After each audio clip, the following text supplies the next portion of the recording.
primer lugar, felicidad de poder continuar el vínculo que comenzamos con la Fundación del Bien Común hace 2 años en Buenos Aires. Y bueno, antes de hablar del Pidezone, yo creo que primero hay que ubicar precisamente en qué lectura de la realidad, qué signo de los tiempos detectamos como para que después se pudiera originar el Pidezone. Creo que afortunadamente, como las colegas de la Universidad de Río Negro, nuestras universidades tienen programas que no nacen de un escritorio, sino que nacen de la interpelación, de la lectura crítica de la realidad, a lo cual también la universidad presta un servicio. Entonces,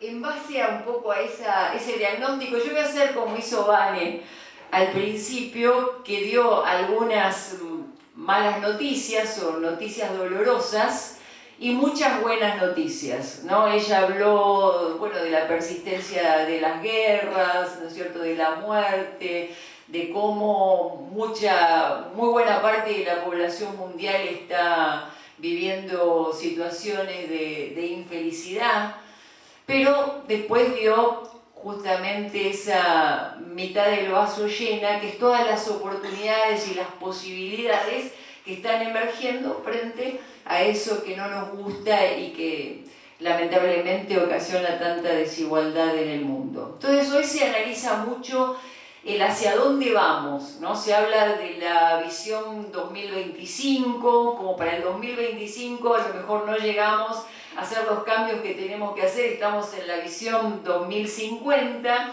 pero no importa, vamos corriendo, digamos, un poquito el margen, pero lo importante es que vamos tomando conciencia, reaccionando de algunas cosas.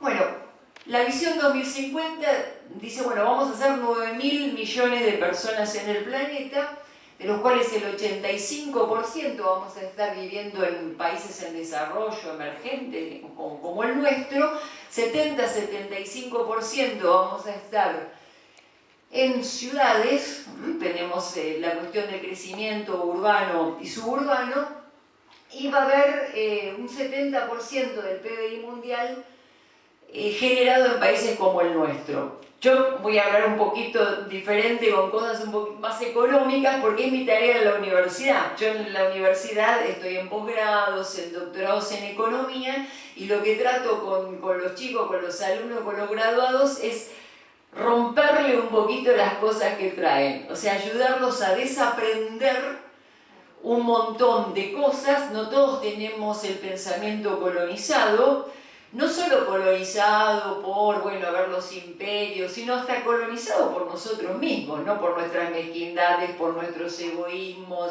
por nuestros hábitos de consumo. Entonces, bueno, este tipo de cosas nos ayudan a romper algunas cosas, pero ¿por qué? Porque se viene con la voluntad de no dejar tierra arrasada, sino construir positivamente y buscar también la vida que queda siempre abajo de los escombros. Entonces, en esta mirada, fijémonos, con esta visión y el ritmo hoy de consumo de materiales, ya estamos necesitando un planeta y un cachito. Si esto lo llevamos al 2050, vamos a necesitar 2 planetas y otro cachito. Como no vamos a tener, no vamos a tener solo un planeta, algunas cosas estamos empezando a hacer, pero tenemos que todavía potenciarlas más. Entonces, ¿qué es lo que pasa en esta visión? Tenemos como 2 agendas en conflicto. Yo estoy de acuerdo con Adriana, a mí nunca me gustó la definición de la economía, como la cuestión de la administración de los recursos escasos, porque como bien decía Gandhi, la naturaleza es capaz de satisfacer el hambre de todos, pero la codicia de unos pocos no. Entonces el tema no es el problema de la escasez de recursos, sino cómo nosotros lo estamos dilapidando. Pero en términos de análisis y de debate podemos decir que las agendas en conflicto son las agendas de los excesos, de lo que nosotros nos estamos excediendo, versus una agenda en lugar de escasez de los límites, o sea, los límites de los bosques, los límites de los glaciares, los límites del agua potable, etcétera, si no queremos decir frente a la escasez. Bueno, esta conflictividad, se me habla que En términos de límites, estamos teniendo 4.000 millones de personas cerca de cursos de agua estresadas, o sea, de poca disponibilidad de agua potable, un 20 a un 50% de la caída de la productividad de la tierra y una poca valoración de los ecosistemas. Hay un aumento en la sensibilización, pero todavía falta definición y aplicación de políticas públicas que recojan esa sensibilización y actúen al menos frente a lo que podríamos decir, lo que se llama el principio precautorio, ¿no? El principio precautorio parece que hace tiempo que dejó de ser un principio en aplicación. Aquí tenemos un poquito más graficado, fíjense la cuestión de la productividad, la zona Bordeaux, que dice una baja de productividad del 50%, quiere decir que en el mediano plazo, donde necesitamos 1 hectárea para producir determinada cantidad de semilla de alimento, vamos a necesitar 2. Y fíjense que hay unas cuantas que tienen ese Bordeaux intenso de baja a la mitad de la productividad de la tierra. Fíjense todavía las más fértiles y productivas, que son las verdes. Argentina está muy bien, por eso estamos tan codiciados y por eso también tenemos que defendernos de que la mirada no es porque, digamos, muchos nos quieren bien, sino quieren aprovecharse de las cosas que todavía tenemos bien. A esta lectura también de estas cosas que nos duelen, que nos hacen sufrir, frente a lo que vemos como el daño del planeta, no lo podemos separar de la exclusión. Esto es para que vayan hilvanando por qué la necesidad de nuevos paradigmas en economía, por qué nuevas categorías de pensamiento y epistemológicas para que acompañen esto que la realidad está mostrando. El problema que tiene siempre el pensamiento único economicista es que impone los dogmas diciendo es la realidad la que se equivoca, ¿no? Y entonces, ¿ahí qué hacemos? Acá es la realidad la que está diciendo hemos basado todo nuestro desarrollo en un paradigma equivocado. La exclusión no es más la pobreza de ingresos, ¿no? Sociológicamente se hablaba de pobreza, marginalidad, exclusión, ahora conviven las 3 categorías sociológicas, pero la más grave es la exclusión, porque es precisamente no tener lugar dentro de la dinámica social. No es solo un problema de ingresos o monetarios, no ser directamente.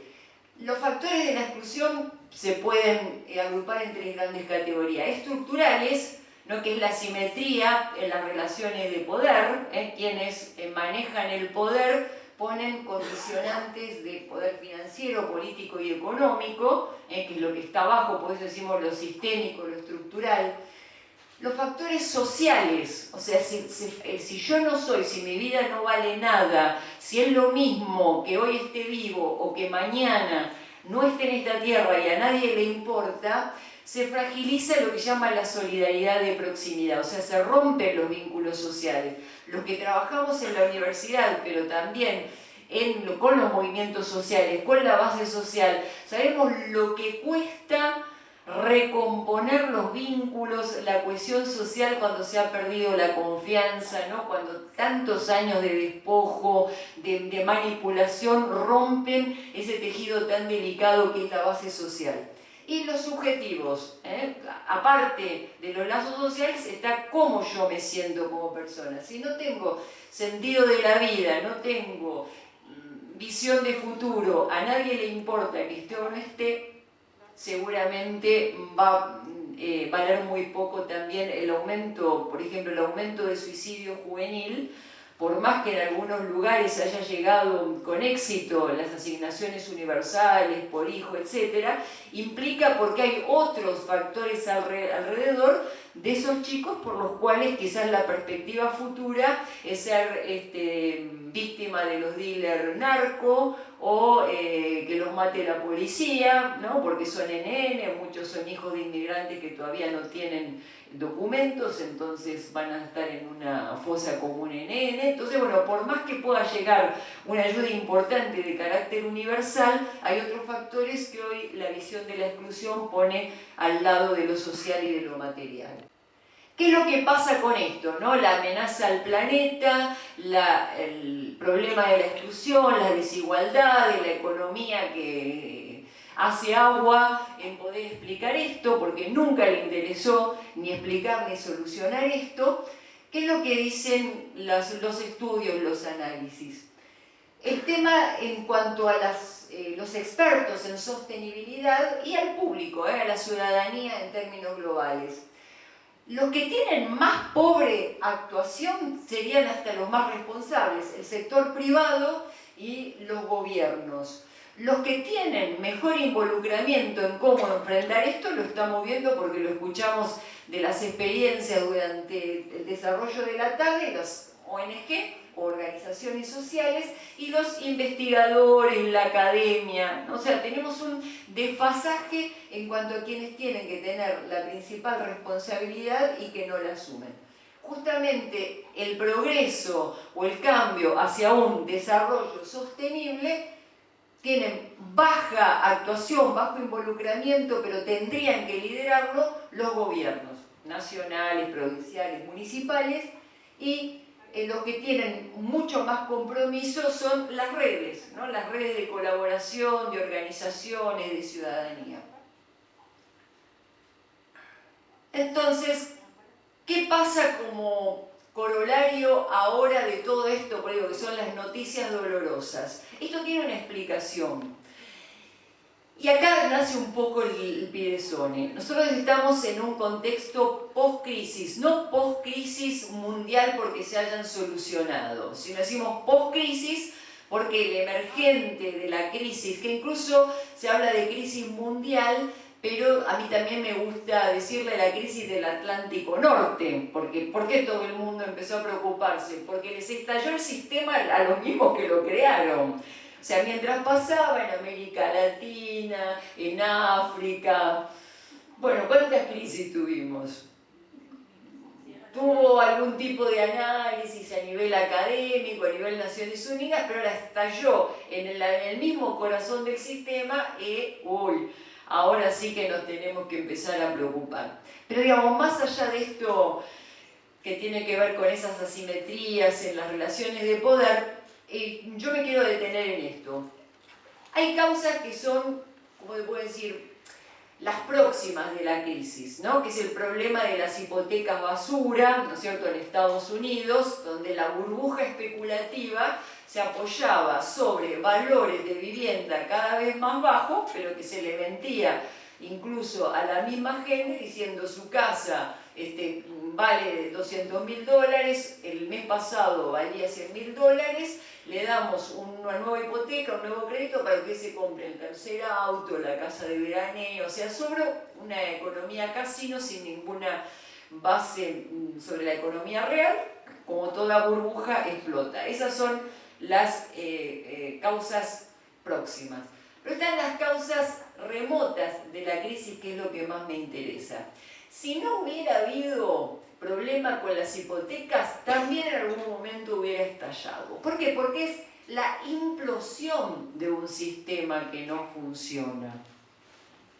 Es un sistema que ya no está encontrando respuestas dentro de sí mismo para cómo salir de la crisis. Fíjense que las medidas que se están tomando es el acogotamiento de Grecia, la cuestión de España, todos ajustes estructurales pero que no modifican la misma matriz del sistema. Entonces, ¿cuál es la matriz del sistema que hay que modificar?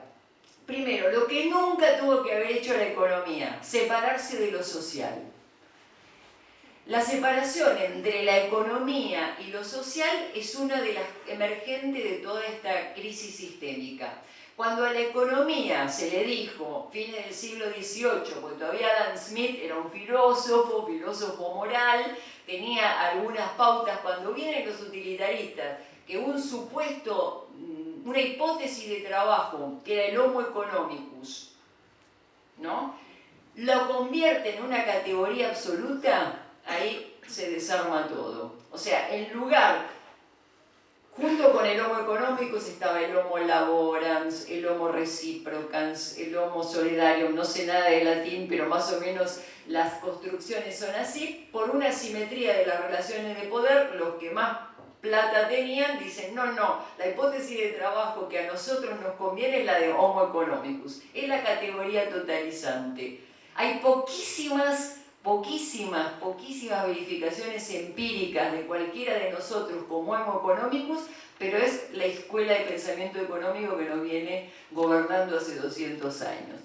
Entonces, te dice, Homo economicus, la economía, no hablemos de los valores, la economía es una ciencia neutral, tiene determinados supuestos para ir adelante, dejemos el sistema, genera ganadores y perdedores, le dejamos a lo social que recoja a los caídos. Las organizaciones sociales, las iglesias, ¿no? Que se le da una casi función de ambulancia, porque hay una división infranqueable.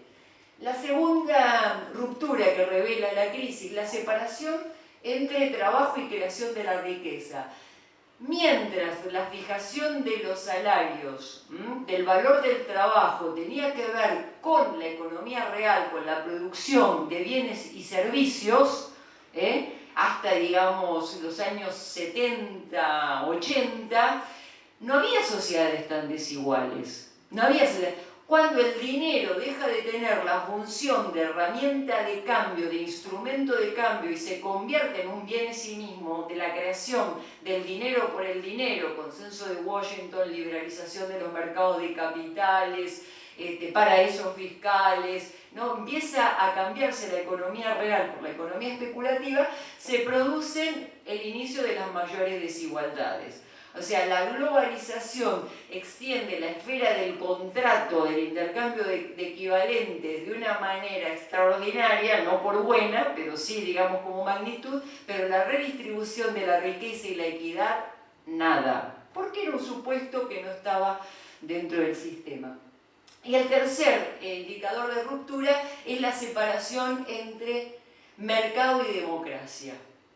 O sea, el mercado se apropia del lenguaje de la democracia. El mercado tiene el lenguaje de la eficiencia. Nosotros a la mañana ponemos el cable, entonces después de buen día, el conductor, ¿qué nos dice en el noticiero? Vamos a ver qué nos dicen los mercados. Los mercados nos hablan, ¿no? Según vieron estos días, nos dicen, según el primero o segundo candidato a presidente más taquillero, la bolsa subía, bajaba, o sea, algo pasa en la sociedad, los mercados hablan y nos dicen si vamos a tener un día más tranquilo o menos tranquilo. O sea, se apropió el lenguaje de la eficiencia del lenguaje de la democracia, que es de los derechos humanos, de la confianza.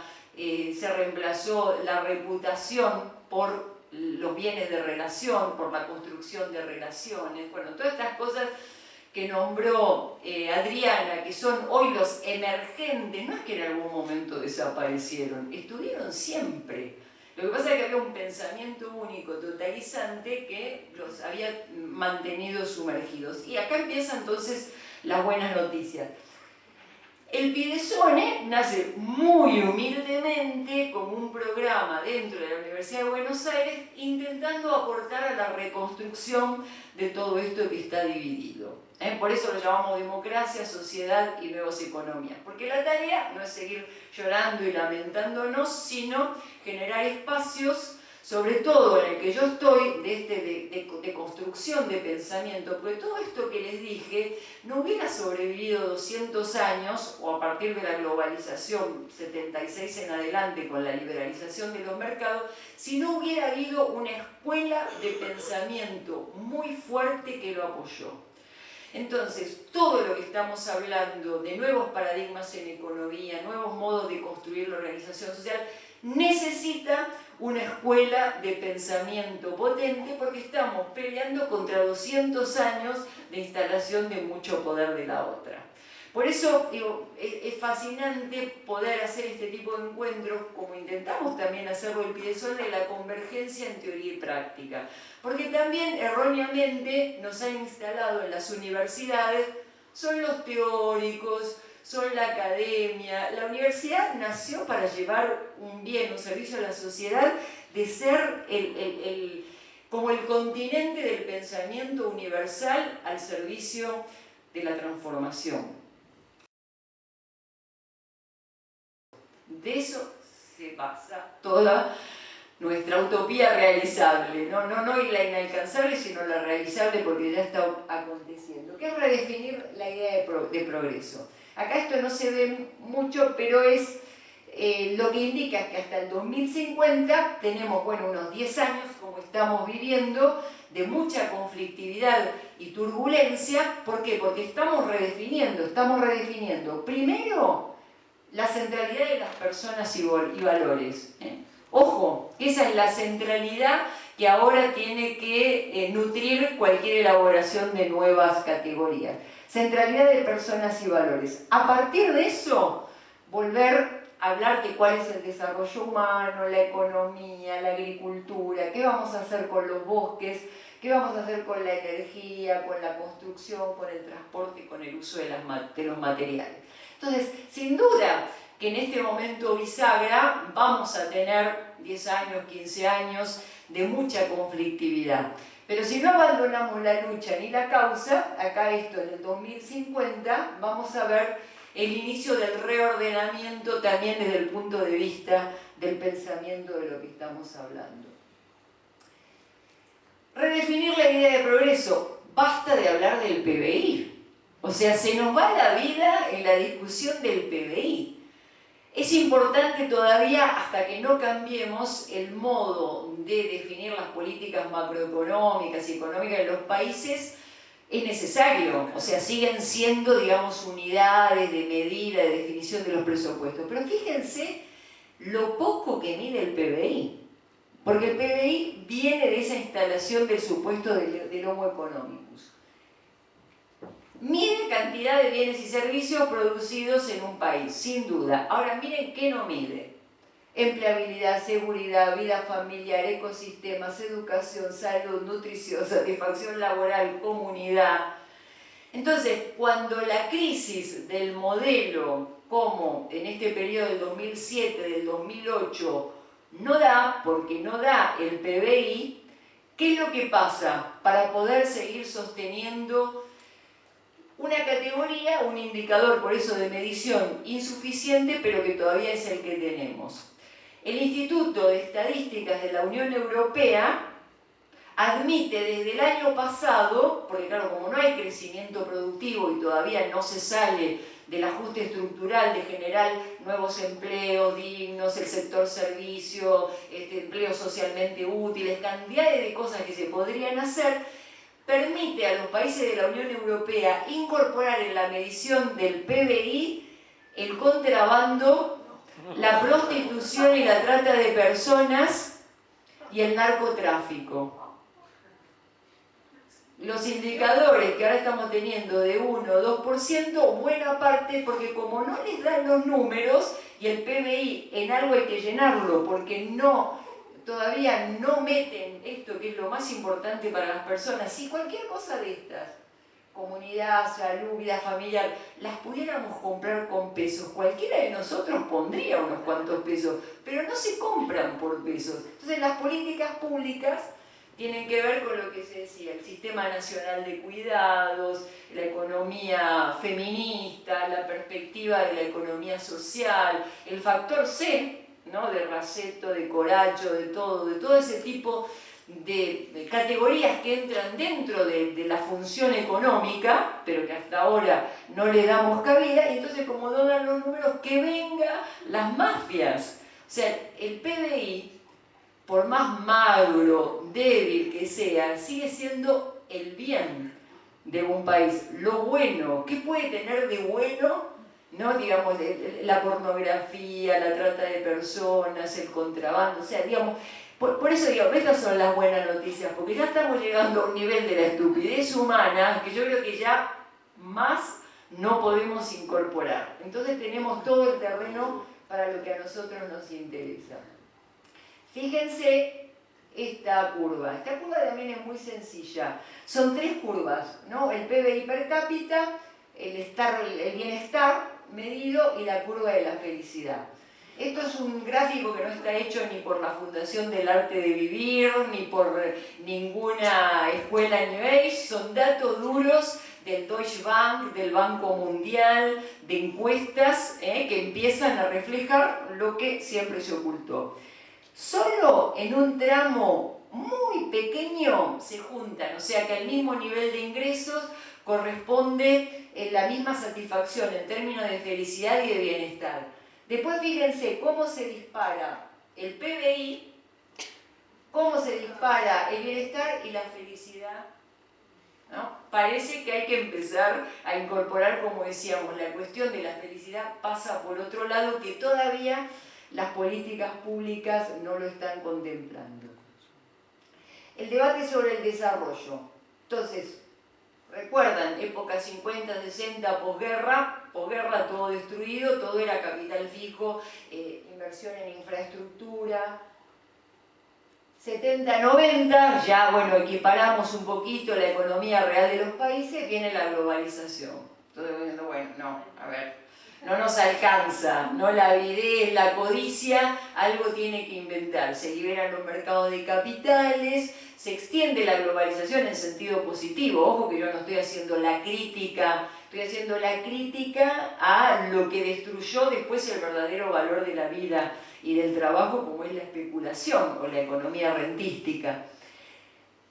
Pero empieza a haber, digamos, como culmen de la institucionalización, consenso de Washington y Fondo Monetario, pero empiezan también a venir algunos de los pensadores, como Amartya Sen, indio que conoció el hambre, formado en Cambridge, esposa gramsciana, o sea, un mix muy interesante en un pensador que empieza a decir, no, a ver, en India no es que falta el alimento, faltan las instituciones, ¿no? y las formas económicas que hagan que ese alimento llegue al que no lo tienen. Entonces él se recorre las economías de todos los países y dice, las economías están creciendo, pero el bien de la sociedad no está creciendo. Empecemos, bueno, con sus limitaciones, el pensamiento de Amartya Sen encuentra cabida dentro del programa de las Naciones Unidas para el Desarrollo, pero ¿quiénes lo toman el programa? Lo toman como datos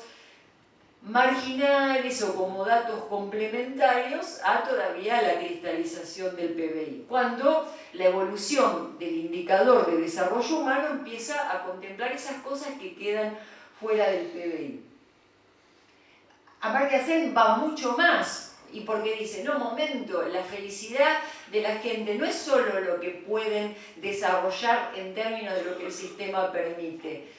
Ahí empieza a hablar de las capacidades, o sea, qué habilidades, ¿no?, todavía están en potencia y no en acto de las personas, de modo tal que les permiten superar el umbral de indigencia, ¿no?, o de marginalidad en que se encuentra. O sea, que es lo que complementa a las políticas sociales de asistencia. O sea, no es solo darle la comida, el vestido, que eso forma parte del piso de derechos humanos, pero ¿qué está atrás de esa persona que no tiene comida, vestido? Y bueno, seguramente habilidades no desarrolladas, porque a lo mejor tiene, qué sé yo, un problema mental de una discapacidad que no le va a permitir llegar a un nivel de la capacidad de alguien que puede tener a lo mejor una carrera universitaria, o en el caso de una obsolescencia profesional, porque cambia tanto el mercado de trabajo que a lo mejor lo que aprendió hace 10 años no le sirve para poder conseguir un trabajo. Entonces él introduce una variable, se podría decir, más subjetiva, que es el enfoque de capacidades, que trata de superar el umbral de la asistencia, pero desafía a la teoría económica, porque empieza a incorporar lo que la teoría económica dijo, no me metan en eso, que nosotros somos racionalidad instrumental, matematización de la economía, econometría. Entonces Amartya Sen empieza a interpelar y dice, la pobreza es privación de activos y de voz. Entonces también forma parte de la exclusión y de la superación de pobreza la participación ciudadana. No hace falta que nadie tome la voz de los pobres, porque la tienen y hablan muy bien, sino que tengan el mismo micrófono que tenemos todos. no que siempre el micrófono lo tiene también según quien tiene el poder en ese momento. Mañana, bueno, vamos a desarrollar, ¿no? Harry Harding, que es un ecologista americano, siempre bajo la lógica del Homo economicus, habló de la tragedia de los comunes, ¿no? Porque él decía, bueno, a ver, suponiendo un pueblo donde todos los campesinos llevan sus vaquitas a pastar y el único terreno del pasto es común, en la perspectiva del Homo economicus, cada uno va a llevar su vaquita a comer, comer, comer y se va a agotar el recurso común. Es la tragedia de los bienes comunes, entonces, ¿cuál es la solución? Privatización. Empiezan a privatizar y a poner un precio. ¿Qué hace Elinor Ostrom, que es politóloga, mujer, primer premio Nobel en economía dado a una mujer? Empieza a investigar los comunes en Inglaterra. Dice, momento, no es que los comunes en Inglaterra, campesinos, pastores, eran homo economicus. Era gente que vivía en un mismo pueblo, que compartía, llevaban a los chicos al mismo colegio, se ayudaban en la limpieza del parque, o sea, los unía una serie de bienes de relación subjetivos, inmateriales, que los hacía administrar de otro modo la propiedad común. Y gana el premio Nobel precisamente demostrando lo contrario del supuesto del Homo economicus. Cuando se pone a la sociedad en diálogo con el Estado, en diálogo también con el sector privado, hay una respuesta muy diferente sobre los bienes de uso común. ¿Qué es esto? Vamos a saltar esto porque esto es un poquito más técnico. Hasta ahora nos dijeron público-privado, dicotómica la solución. Privado, en términos de bienes tarifables, cuando no lo podemos resolver, o público, solamente entendido como gestión estatal, donde muchas veces también hasta el Estado puede constituir monopolios o burocracias. Entonces, ¿cuál es la única solución posible de la perspectiva de los bienes comunes? Tricotómica, una solución comunitaria que crea una nueva sinergia entre Estado, sector privado y sociedad civil. Ese sería el gran desafío, no demonizar el mercado, no pegarle siempre los palos al Estado, ni tampoco considerar a la sociedad civil como pura, inmaculada, que defiende muchas veces también intereses privados. Entonces, una solución tricotómica que pasa por la definición comunitaria. Quiere decir que el nuevo orden social no va a ser solo la absolutización del contrato, mercado como intercambio de equivalentes, yo compro, te doy una cosa y recibo en plata exactamente el valor de la cosa y hasta puedo usar la fuerza pública, me pueden meter preso si no te pago, sino equilibrar la función de redistribución también del Estado y la redistribución de riqueza que hace la misma sociedad, como en el caso de las economías colaborativas, una redistribución de riqueza, no solo de transferencias monetarias, que hace la misma base social, ¿no? En términos de transporte, de capacidades compartidas, etc. ¿Y qué es lo que une esto? Un intangible hasta ahora no tenido en cuenta por el pensamiento único económico, pero que sí Polanyi ya había hablado mucho de la categoría de reciprocidad en economía, que es como lo que completa la tríada de poner en valor y en cadena de valor, como hace la economía del bien común, de otro tipo de intangibles que no tienen precio, pero que tienen mucho valor para la comunidad. Así que bueno, esto es un poco el pantallazo de por qué estamos sumergidos en todo este nuevo desafío. Muchas gracias.